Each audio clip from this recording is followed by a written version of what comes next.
The Nexus Capital Tower in Chicago hit different at sunset. Zara Malik stood by the floor-to-ceiling glass on the 34th floor, her dark curly hair pinned up in a sleek bun, silver hoops catching the orange light bleeding through the city skyline. She wore a fitted emerald blazer over a black turtleneck, tailored trousers, and pointed heels that clicked like punctuation marks every time she walked. She looked like money. She had built money. Every algorithm, every risk matrix, every bold investment call had turned Nexus Capital into the most talked-about firm in the Midwest. Behind her, the office buzzed with late-evening energy. Analysts typing. Phones ringing. The smell of cold brew and ambition. "You're doing it again," said a voice from the doorway. Zara turned. Caleb Winters leaned against the frame in a charcoal slim-fit suit, no tie, top button undone, looking effortlessly put together in that way that always made her chest tighten slightly. His jaw was sharp. His gray eyes were usually warm, the kind that made clients trust him instantly. Tonight they looked somewhere else entirely. "Doing what?" she asked. "Staring at the city like it owes you something." She smiled, soft and real. "Maybe it does." They had been married 4 years. Business partners for 6. He was the face. She was the brain. Together they were unstoppable. Or so she thought. 3 weeks later, Zara sat alone in a clinic waiting room. White walls. The quiet hum of fluorescent lights. A paper cup of water she had not touched. The doctor walked in and said words that rearranged her entire universe. "Zara. You're 8 weeks pregnant. Everything looks healthy." She drove home in silence. Rain hit the windshield. Her hands were steady on the wheel, but her heart was doing something she could not explain. She was going to be a mother. She wanted to call Caleb immediately. She wanted to cry. She wanted to laugh. She saved it. She would tell him over dinner. Somewhere special. Their place. She wore the rust-colored wrap dress he once said made her look like art. But when she arrived at Sola, the warm-lit Italian spot they had claimed as their own years ago, Caleb was not alone. Standing beside him was a woman in a backless white dress. Blonde. Polished. Late 20s. Her name was Jade Ellison. New head of client strategy. Jade smiled at Zara with teeth that were perfect and eyes that gave away nothing. "Jade and I have been deep in the Callaway acquisition," Caleb said easily, like it was nothing. "Figured we could all talk through the next steps." Zara looked at Jade. Jade looked back without blinking. "Of course," Zara said, her voice smooth as glass, her announcement folding quietly into silence somewhere inside her chest. She sat through 2 hours of watching Jade finish Caleb's sentences. And the news she had been desperate to share stayed locked inside her like a secret she was suddenly afraid to tell. The weeks that followed felt like slow erosion. Jade Ellison became a fixture. She appeared in morning briefings Zara used to lead. She sat in on strategy calls using language pulled directly from Zara's reports.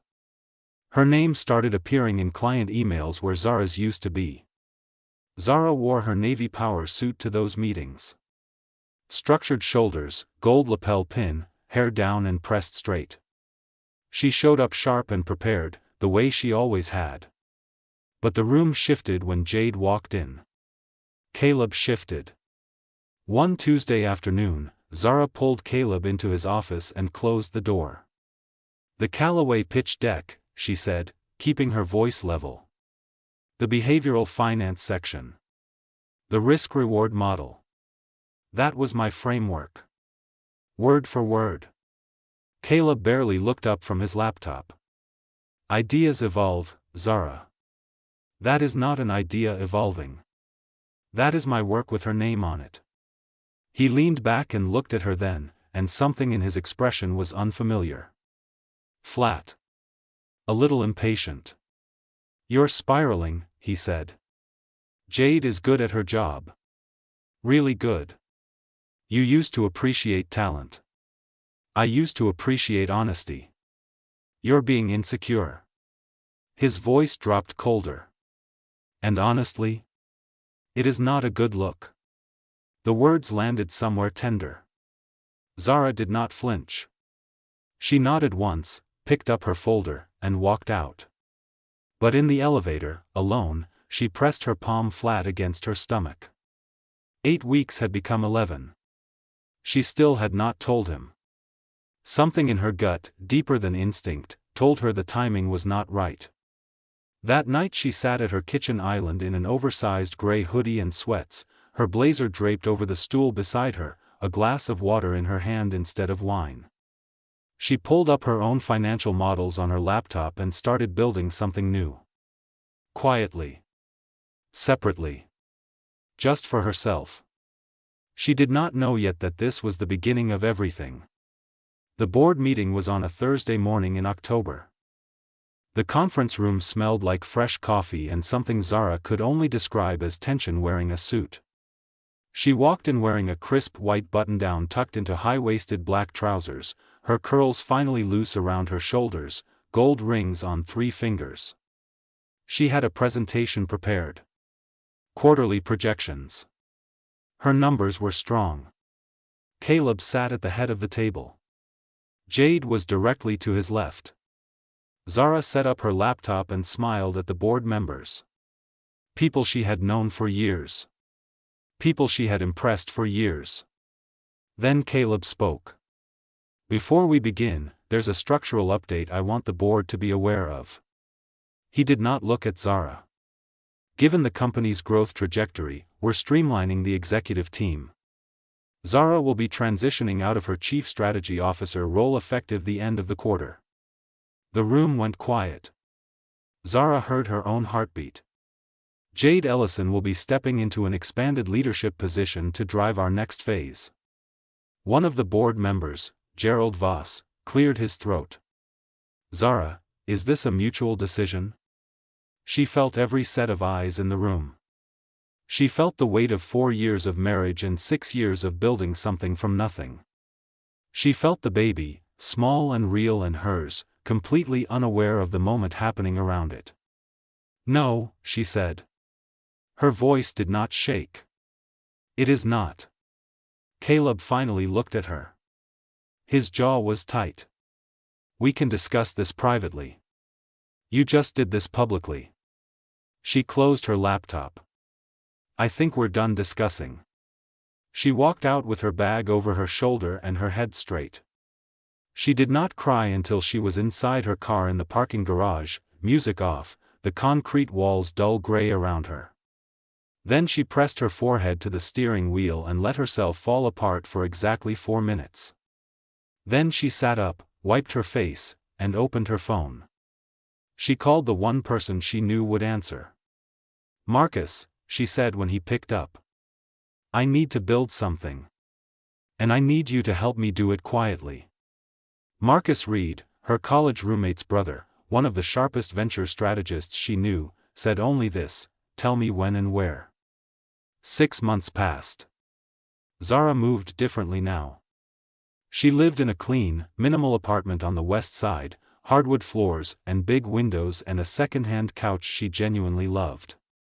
She worked from her dining table in leggings and a slouchy blazer, her growing belly making certain positions less comfortable, a cold oat milk latte always nearby. She had told her closest friends about the baby. She had not told Caleb. Her lawyer had told her that was her right. She built Meridian Analytics in near silence. Just her, Marcus, and 2 analysts who had quietly followed her out of Nexus. Her models were sharper than anything she had done before. Freed from the politics, from the performance, from spending energy managing someone else's ego, she worked at a level that surprised even herself. Meridian's first client pitch landed a $31 million account. The second pitch landed 2 more. By month 5, 3 of Nexus Capital's biggest clients had quietly moved their portfolios to Meridian. The financial press had not caught on yet. But the industry had noticed. Marcus dropped his laptop bag on her couch one evening and looked at her across the kitchen island. He wore a oversized brown crewneck and joggers, reading glasses pushed up on his forehead. He had been her steadiest presence through all of it, and somewhere in the past 6 months, the line between professional trust and something warmer had started to blur. "You know this is going to blow up soon," he said. "When they figure out who's behind Meridian." "Let it blow up," she said simply. He looked at her for a moment. "Are you ready?" She touched the side of her stomach, instinctively. "I have been ready." Then her phone lit up with a notification. A financial news alert. The headline read, "Nexus Capital loses fourth major client in 60 days. Source points to emerging boutique firm. Industry insiders speculating." She turned the phone toward Marcus. He raised his coffee cup. "And so it begins," he said. She smiled, and it reached her eyes for the first time in a long time. 2 days later, Caleb called. She did not answer. He texted, "We need to talk.